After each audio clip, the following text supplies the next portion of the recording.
مره اجرب ما الاقيش الزعتر. اجيب ال5 اكواب دي اللي معايا، ومعلقه كبيره سكر، ومعلقه صغيره ملح، وكيس خميره كامل، واحط معلقه كبيره من زيت الزيتون.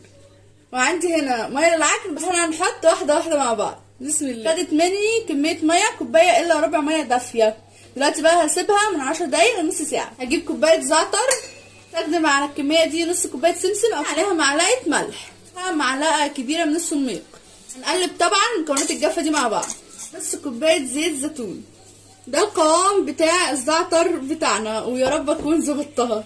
والعجينه بتاعتنا خمرت. هنجيب العجينه وابدا اقسمها على كور. بقى معايا 9 قطع. طبعا قبل ما ابدا اكون مشغله الفرن على الشعله اللي تحت، ولازم اللي تحت تكون سخنه قوي. وابدا افرد بالنشابه. طبعا انتوا ممكن تتحكموا في حجم القرص، ممكن تخلوه مثلا صغير كبير اللي انتوا عايزينه، تبقى بالسمك اللي انتوا شايفينه ده.